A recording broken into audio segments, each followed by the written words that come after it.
name is Rapaport. My background as far as education goes back to the University of Chicago Booth School of Business.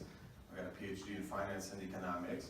I spent then 3 years at UBS as an analyst to the board of directors. I started a small hedge fund targeting private investors still. And it differs in the sense that it has no niche. It's not a concept or niche fund. The concept is actually everything that's good in it fund. So we look for high-yielding assets that are very diversified as far as issuers or borrowers, and as far as geographies and counterparties, so that it's as safe as possible. And our interests, my interests, are 100% aligned because all of my capital is invested in the fund, and as a result of that, I want it to be as safe as possible and as stable as possible throughout the cycle.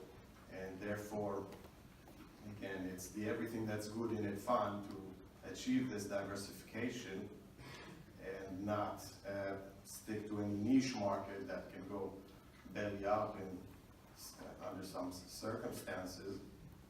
And we started small, very small actually, which maybe is in some contradiction to what's being said here on the minimal amount that's possible to start with, which is, I'd say, a lot lower than 86 million. You can make a profit, a small one, depending how many partners you are and how many other costs, at significantly lower than that. And we can talk the next questions about how you go about saving on costs and making sure that you don't bleed out before you reach that critical mass. Thank you. Looking forward to seeing everyone. Avi, you've gone from a large organisation to setting up your own. So share with us the things to avoid. So definitely repeating what was said, to keep your costs low, to keep your performance steady, and think about the long term, to try to make it more specific how to go about not spending more than you can afford or being unsustainable. You have to always be firm in your mind and not get dragged, let's say, after those who would tell you that you can't do it in this simple, inexpensive way, but you must do it in this complicated, expensive way, which in addition would cause you to lose some of your discretion over certain things as regards the management, because you'd have to introduce another regulator or another service provider. So when you're doing your research on how to best set up, how to best operate on an ongoing way, you reach out to the service providers, and you also might reach out to institutional investors, which you may not be even appropriate for them at this stage. And they would tell you, the institutions would say, well, we don't invest until you have this and this and this, which is very complicated, expensive, and causes you to lose a lot of your independence and discretion over things that affect even the daily management and eventually the performance. And then the service providers would tell you the same, because it's in their best interest to service you to a higher level. And then you just need to stick your mind and, duck down and just do it in an inexpensive, simple way. And as you grow and as it becomes necessary, as it's being revealed to you what is actually necessary and what was just kind of sometimes from the institutions just an excuse why they cannot invest. They would say they won't invest because of this and this and this, but actually they won't invest because the others wouldn't invest.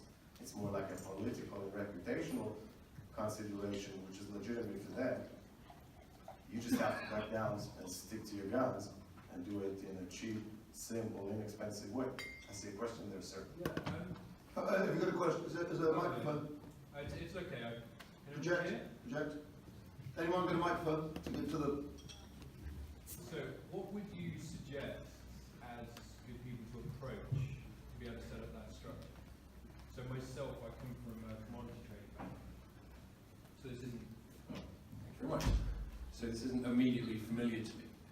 So what I did was chat to a lawyer friend who recommended another lawyer friend, a company called Harney's, and they were in, I think, BVI.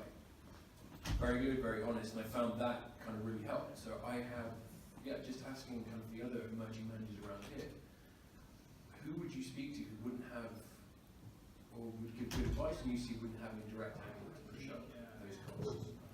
So if I could pick this up, I'd tell you to continue shopping around. Harney's in the BVI is probably on the expensive side of things.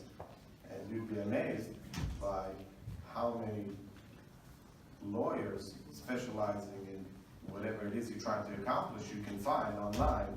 You can make a list of 20 or 30 lawyers, pick up the phone, call each and every one of them.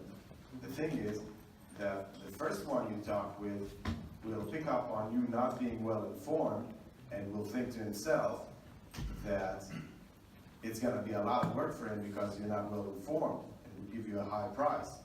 And also because he might think that you'd be willing to pay that because you're not well informed.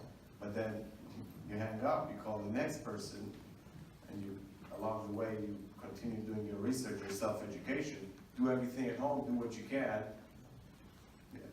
at home, do your homework. And then lawyers, that's the first thing when setting it up,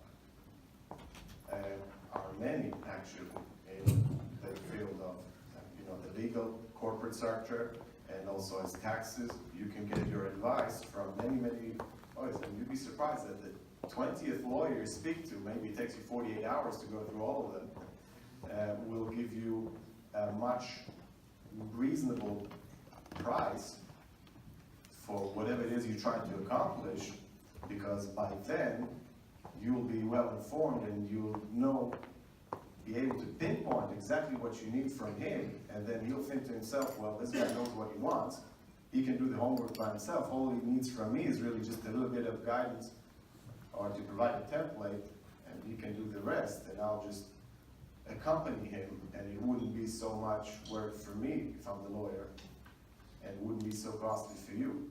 And these relationships end up actually being better than if you were to hire the first service provider that gave you a high price, because by the time you figure it all out, with his help, you look back in hindsight and think you overpaid. And he will carry this with you, and he'll feel that and try to break away from you. And then it wouldn't be as good a relationship as the one that you can strike with your 20th service provider that you've interviewed, which you've struck kind of a fairer deal. So I think there might be one point coming up. Everybody. Yeah, absolutely. On the seed investor topic, yeah, it might make sense if a seed investor is going to take your fund from 0 to 10 million AUM in exchange for, say, 20% of the GP, the valuation of $1 million for the GP or the management company. That might make sense because now you can afford the service providers, you can attract the family offices, get 1, 2 additional family offices, you can attract the bigger institutions, and you're off to the races. That might make sense. But in many other times, say you approach just a regular investor that likes your approach to investing, and he's thinking, wow, I got all this network of other people that might invest, because that's what's really in his mind, his private network of other people who would invest if he invested in something. And in this circumstance, it might be more appropriate to strike a finder's agreement or a revenue share, which is specific to the people that he would bring additionally as investors. He could be sharing in the management and performance fees that those investors that he brought to you, which you wouldn't have had access to, say other private investors, you can share whatever you're making off them with him. And that might be more appropriate. Instead of selling equity in your company, then he'd be tagging along with you when you're $1 billion fund, and you'd be asking, what did he do for me lately? On this topic, the institutional investors and why they don't invest, you mentioned risk, and I'd like to make the distinction of 2 types of risk that they're seeing. One is the actual risk, investment risk, whether you have the right infrastructure, the Bernie Madoff risk, of course, if you don't have the right service provider, if you don't have the right oversight, and the investment risk, that's called the actual risk. Now, that drives their decision to a certain extent, but what I think there is another type of risk that actually drives their decision to decline pretty much each and every startup manager.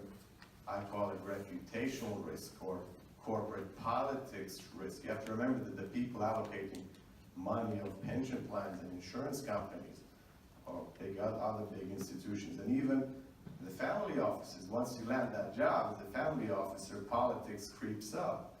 And you don't want to make politically risky decisions like investing in something that's untested, investing in something that the others are not yet investing, because let's say it works out and you make good returns. Your bonus is not really gonna be effective if you're running a 10 billion pension plan.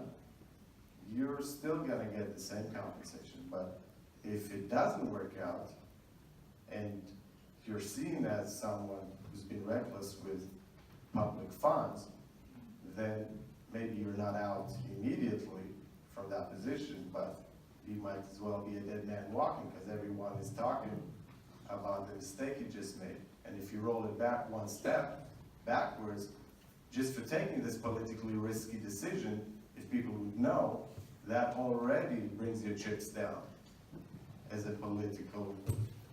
corporate politician. Abby, Yeah, if you want to take with you, then yeah, if you have a good investment product, you can get diversified over enough alpha generating investments, or just, I don't like to even separate beta from alpha. There's just returns out there, which if you get diversified over enough of these sources of expected return, then in a good year you'll get a very nice return of say 13 or 15%, and in a stress year where you have a recession and maybe even one of your counterparties has a problem, then your loss is limited to something that you and your investors can tolerate. Then if you think you have such a product, then you should just go for it and don't get distracted or put out by the world telling you, oh, you can't do it this way, you have to do it in a much more complex and expensive way. Just, there's a way to do everything you need if you take baby steps instead of taking huge steps. Richard,